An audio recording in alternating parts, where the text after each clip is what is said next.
Dans ce journal, nous parlerons d'abord de la campagne agricole avec les quelques inquiétudes qui étaient à son début d'installation, mais qui par la suite se sont donc arrangées. Vous suivrez le sourire de quelques cultivateurs visités ce matin par une de nos équipes. Et puis dans ce journal, nous allons aller à la découverte d'une œuvre d'un écrivain nigérien. Il s'agit de Monsieur Seydou Jibrila Maïga. L'œuvre est intitulée « Mort d'un président, la CENI à la recherche de l'introuvable démocratie ». Des précisions également dans cette édition. Mesdames, Messieurs, bonsoir et bienvenue à tous et à toutes dans cette session d'information que nous débutons par ces deux brèves. La Commission électorale nationale indépendante, la CENI, a adopté hier en séance plénière le chronogramme des élections générales 2016 dans notre pays. Elle a retenu la date du 26 février 2016 pour le premier tour de la présidentielle qui sera couplé aux législatives. Le second tour de cette présidentielle est lui prévu pour le 20 mars, toujours en 2016. Quant aux élections locales, elles se tiendront le 19 mai 2016. Le chronogramme a donc été adopté par consensus par les différents membres de la Commission électorale nationale indépendante. Il sera transmis au gouvernement pour adoption. La deuxième brève, elle, est politique. Il s'agit de l'ordonnance de mise en liberté provisoire pour le militant du Modern Lumana Africa, Mamadou Youba Diallo, pris ce matin par la cour d'appel de Niamey, arrêté et incarcéré au mois de mars dernier à la prison civile de Ksaï. Mamadou Youba Diallo est poursuivi pour destruction d'édifices publics suite à la manifestation que l'opposition politique réunie au sein de l'ARDR, l'Alliance pour la réconciliation, la démocratie et la République, a organisé le 18 janvier 2015. Après donc quelques inquiétudes au début de son installation, la saison pluvieuse de cette année, les cultivateurs ont commencé à retrouver le sourire. Certains ont même débuté les cultures, comme a pu le constater notre équipe de reportage composée de Chebou Guisso et Michel Deji. L'hivernage est à présent effectif. Dans plusieurs localités du pays, l'on est déjà au stade de saclage et les paysans regagnent leur espoir. Wallahi kai da sintinaga irhum buru amma hal ko korbando alhamdulillah dam lokaco kan kai da sintin irman mil hala irgudu hadiyan kan ga cargana amma kai irko ite haro sintin alhamdulillah hare ni cargana idumaro amani tabandi zam zaid hayno dumaro zaid dungro dumaro amma ame duwa ga te carbandi irman di kai da ramu marsal kulu ir hayno mo alhamdulillah. Dans la plupart de nos régions, en tout cas les zones agricoles, il y a eu les semis, à quelques exceptions près de la région notamment de Difa et un peu une partie des Anders. Pour l'essentiel, en tout cas, les producteurs ont pu s'aimer dans le temps. En termes de pourcentage de nombre de villages, pourcentage des villages qui ont semé à la même date l'année dernière, on a accusé un certain retard, notamment, mais c'est un retard relatif, comme je l'ai souvent dit. D'une manière générale, je crois que les attentes des producteurs sont en tout cas vraiment salutaires et on peut espérer que cette campagne-là soit une année vraiment satisfaisante. Les paysans attendent cependant un accompagnement plus efficient des autorités en charge de l'agriculture.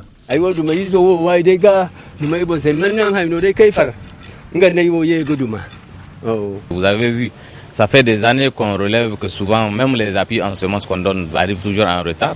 Et malheureusement, cette année n'a pas fait exception. Or, quand on veut qu'un producteur utilise une semence améliorée, il aurait fallu que cette semence-là arrive dans ses mains avant les premières pluies. C'est ce qui n'a pas toujours été le cas. Il y a également la disponibilité en engrais. Vous savez que il y a quand même ces 2-3 dernières années, et il y a une certaine disponibilité en engrais. Il ne faut pas que cette année on faillisse à cette règle-là. Il faut qu'il y ait suffisamment d'engrais disponibles dans les zones rurales. Également, il faut que du point de vue de la surveillance des ennemis des cultures, ça c'est de la responsabilité de tout le monde, à commencer par les producteurs eux-mêmes qui sont dans leur champ, les agents qui les encadrent et notamment les autorités locales et régionales. Là également, il faut alerter quand il y a une situation. D'abord, quand c'est gérable au plan local, il faut gérer. Maintenant, quand ça déborde, il faut alerter pour que les gros moyens arrivent d'un niveau supérieur pour pouvoir juguler.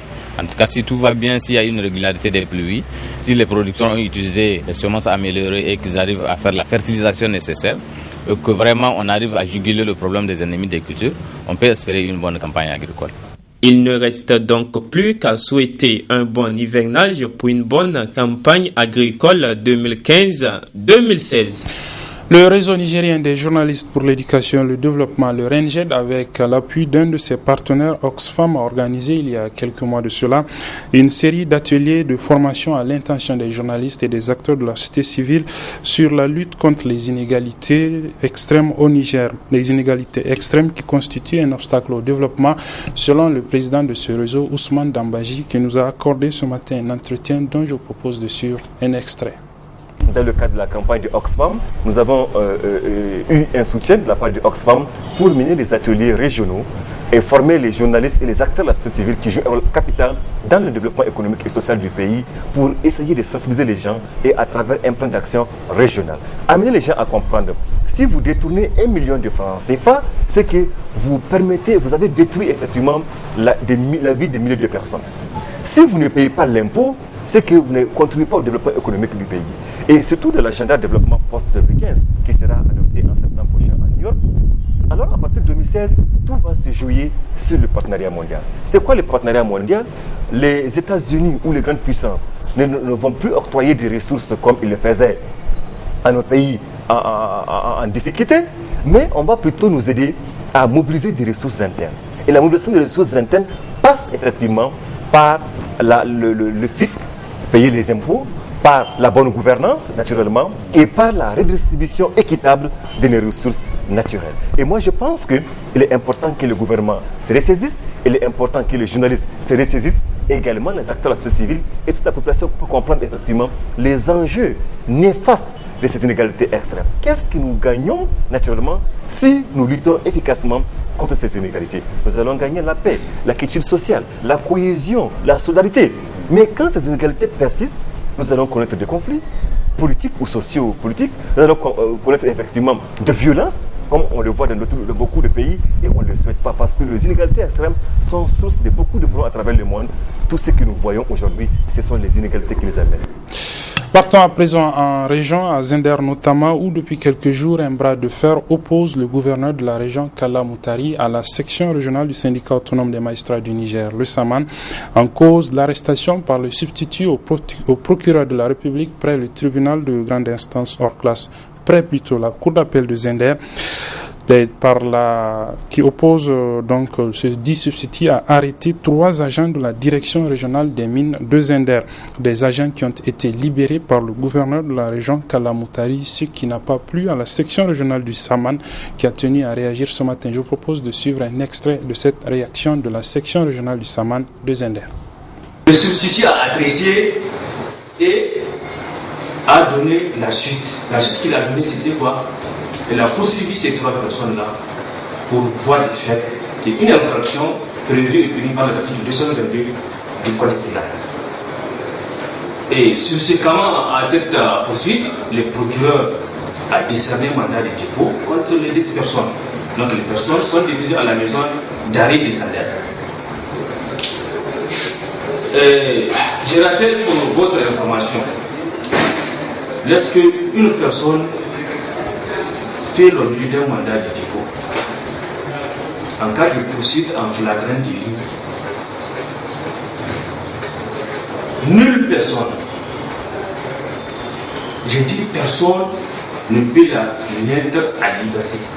Même l'auteur de l'acte de détention ne peut pas la mettre à liberté comme ça.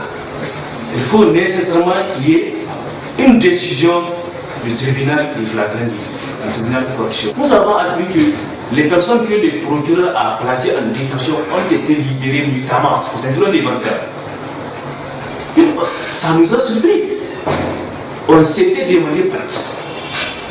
Donc c'est ainsi on a appelé le régisseur pour lui demander pourquoi il a libéré ces personnes malgré qu'il y ait un mandat de dépôt contre elle. Il a dit, lui, il a reçu les ordres du gouverneur et les a exécutés. Il nous a dit, s'il n'avait pas exécuté ses instructions, c'est son poste, il va perdre son poste. Voilà, qui serait en danger. Donc voilà ce qu'il nous a expliqué. Donc on a compris que c'est toujours cette personne-là, cette personne du gouverneur qui dira les magistrats. Vous comprenez que Cette attitude du gouverneur est inédite parce que même sous les régimes dictatoriaux, on n'a jamais vu ça. Un magistrat qui décerne légalement un mandat de dépôt contre une personne pour laquelle il reproche certains faits, on dit que cette personne a été libérée par une autorité administrative. On n'a jamais vu ça. Ça, c'est une première à Zander. Et même une première au Niger. Donc, c'est pourquoi nous qualifions cette attitude du gouverneur d'illégale et de dictatoriale, parce que ça ne se fait pas comme ça. La loi ne lui a pas donné ce pouvoir, donc elle ne va pas le faire. Je rappelle que c'est le gouverneur des Andes, c'est un ancien détenu. C'est pour ça qu'il a envie au magistrat. Il pense qu'en tant que gouverneur, le magistrat est trop petit pour lui empêcher de faire ce qu'il veut. Et c'est de cette perspective qu'il a fait livrer ces personnes. Et à l'heure où je vous parle, ces personnes-là, pour dans la nature, ne sont pas encore rappelées. Elles sont libres. Elles sont libres, ces personnes. Restons toujours à Zender avec cette fois-ci les explications du responsable du service relations publiques et communication de la société de raffinage de Zender Soraz sur les informations qui ont circulé depuis quelques jours dans notre pays relatives à la suspension de l'exportation du pétrole brut du Niger vers l'extérieur. Je vous propose donc d'écouter les explications de Magaji Mamandada au micro de notre consoeur régional Gaskia TV de Zender.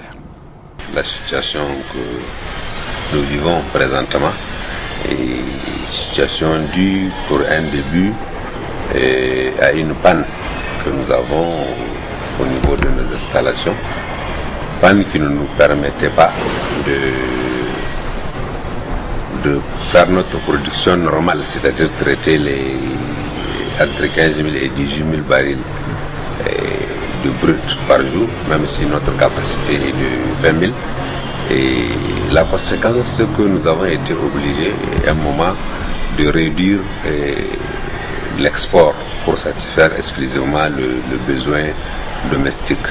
Mais apparemment, la panne prend plus de temps que prévu, ce qui fait que le commun des Nigériens commence à douter si c'est seulement cette panne ou bien c'est le refus des Chinois de faire l'export, parce que tout simplement le gouvernement du Niger a refusé que la commercialisation soit faite autrement que par la SONIDEP exclusivement. Donc il y a ce débat, et pour les Chinois c'est une panne technique, mais les Nigériens ont quand même l'impression que c'est pas seulement la panne, mais ils refusent carrément l'export. Et là on est à ce niveau.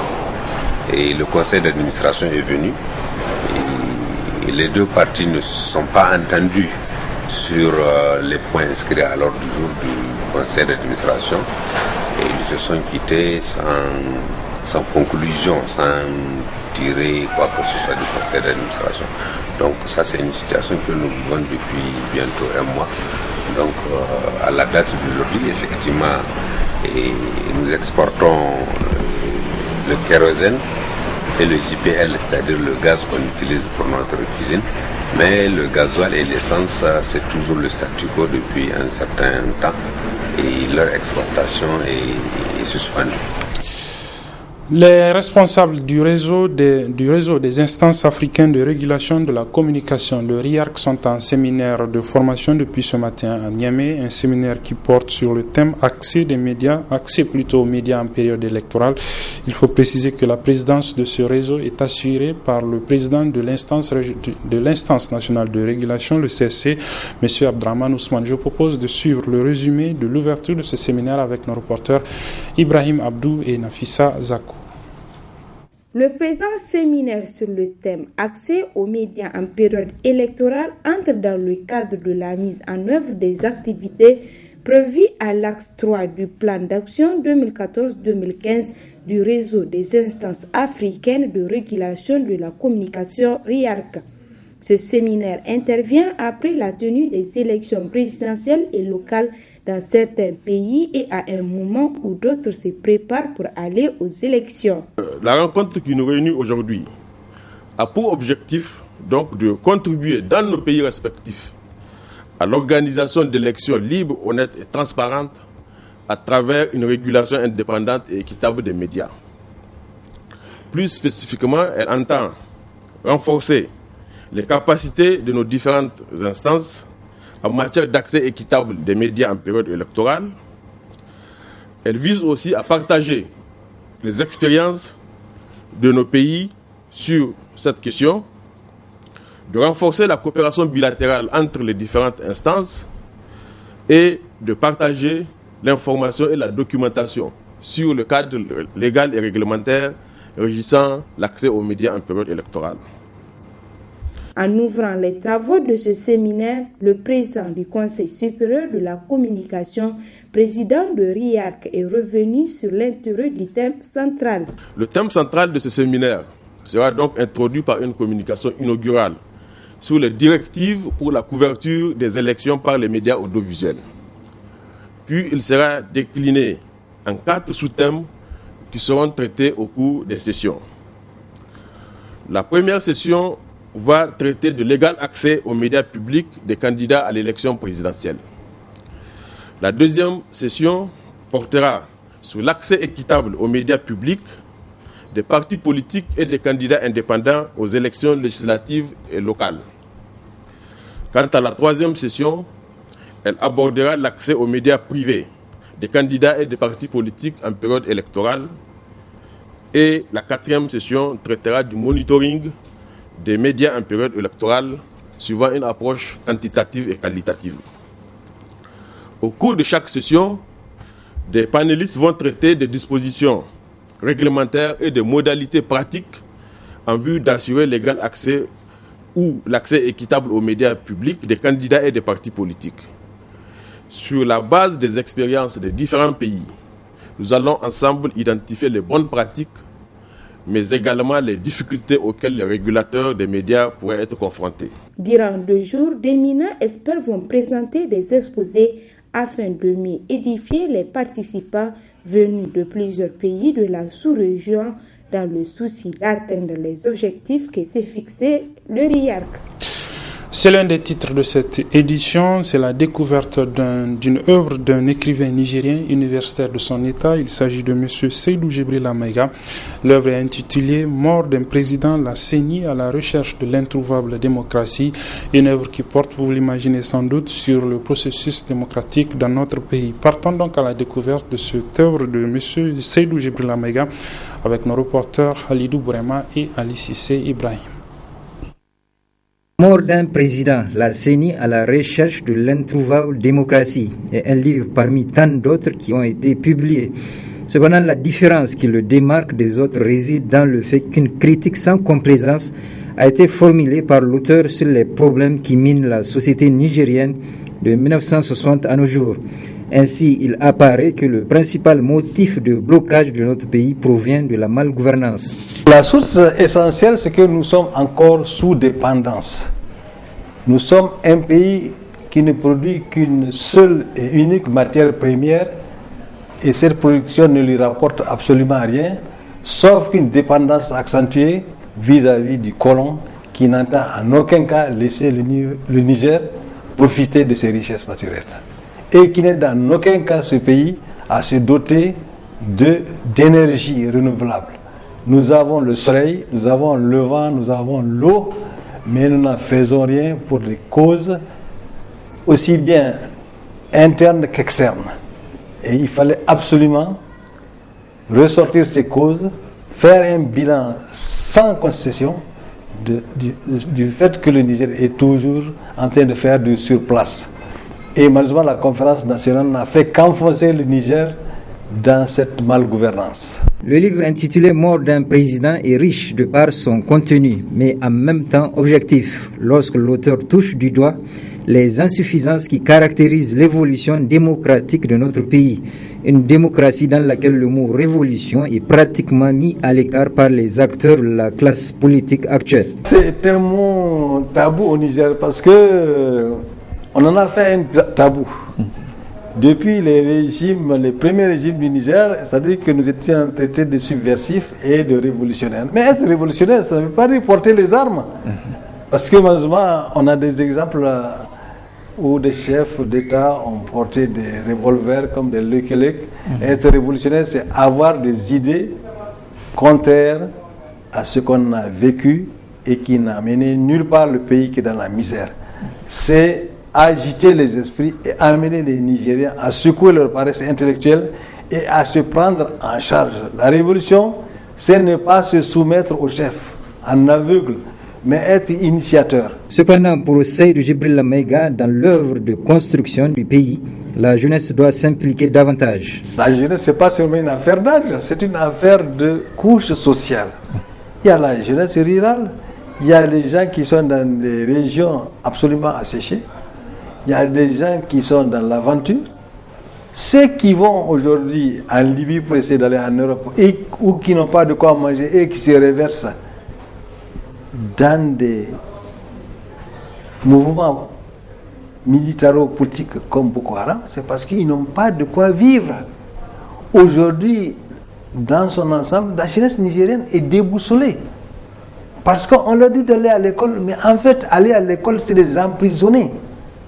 Les empêcher de voir leur réalité en face. On leur apprend, je ne sais pas quel conte, quel poème, quelle récitation. Dès que vous naissez dans un pays, vous êtes citoyen de ce pays.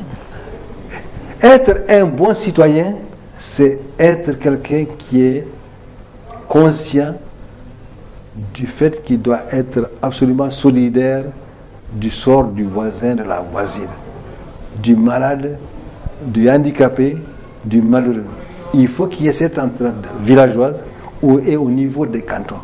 Il faut que de proche en proche, on sache qu'avant de s'engager dans la politique, il faut s'engager dans la solidarité en tant que citoyen et vous êtes responsable du sort de toute votre communauté.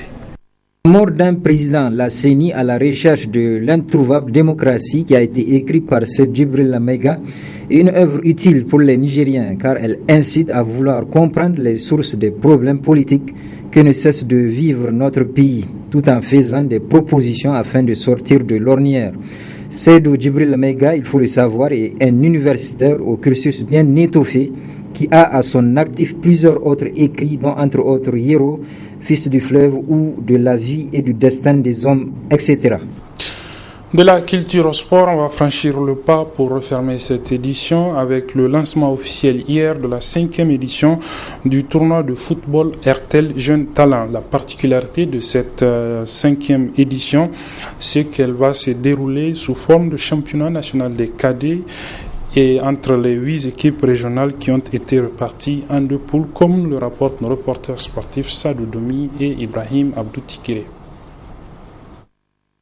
À travers cette cérémonie, RTL Niger et la Fédération nigérienne de football officialisent un nouveau partenariat. Le lancement de la 5e édition du tournoi RTL Jeunes Talents, transformé désormais en un championnat national des cadets. Pour le directeur marketing de RTL Niger, la convention de mécénat avec la FENIFOOT s'inscrit dans une évidence: donner au football à la base une vie. Je sais l'intérêt tout particulier que vous accordez à notre programme. Je fonde l'espoir que ce tournoi dénommé AJT Ligue U17 RTL va vous permettre de déceler des talents qui pourront vraiment faire partie de l'équipe nationale du Niger. Au demeurant, monsieur le représentant, l'objectif recherché à travers ce tournoi est de mettre en exergue l'immense réserve de footballeurs, mais aussi de créer les conditions nécessaires pour mettre sur pied des systèmes de renforcement des capacités des footballeurs talentueux pour nos clubs, nos ligues et notre équipe nationale de MENA. Ce combat prendra le temps qu'il faudra, mais nous y parviendrons, Inch'Allah. Car nos intelligences mises en commun nous feront surmonter les obstacles. C'est le moment de vivre ton rêve. C'est le thème de la 5e édition de RTL Jeunes Talents, Ligue U17 RTL. La FENIFOOT a exprimé toute sa joie d'être soutenue par RTL Niger pour le développement du football à la base. La cérémonie qui nous réunit aujourd'hui concerne le lancement officiel du tournoi RTL Jeunes Talents qui revêtira désormais la forme d'un championnat national des moins de 17 ans et qui prendra la dénomination de AJT Ligue U17 RTL. C'est un chantier que notre partenaire RTL Niger SA a accepté avec bonheur de sponsoriser et de financer entièrement. Mesdames et messieurs, chers invités, le championnat national des U17 que nous avons l'honneur de lancer cette année sera organisé en 3 étapes. Une première étape qui se disputera au niveau des régions et qui doit aboutir à la mise en place des équipes régionales sur la base de critères de sélection précises et connus de tous. Une deuxième qui se disputera entre les sélections régionales reparties dans 2 zones distinctes du pays. Et enfin, une troisième étape qui regroupera à Niamey, sous forme de carré d'as, les 2 meilleures sélections de chacune des 2 zones. Et désormais sponsor officiel du championnat U17, RTL Niger a aussi habillé les équipes participantes à la Ligue U17 RTL et l'équipe nationale MENA-Cadet. Bon à savoir, RTL Niger a eu une longue et fière histoire avec le football au Niger, avec le tournoi RTL Jeune Talent qui a permis à notre pays d'être à 2 fois vainqueur du tournoi international des cadets. Et c'est sur ce que se referme cette édition, mesdames, messieurs. Merci de l'avoir suivi. Merci également aux équipes techniques et rédactionnelles qui m'ont aidé à vous la présenter. Les programmes se poursuivent sur la télévision La Barre. Au revoir.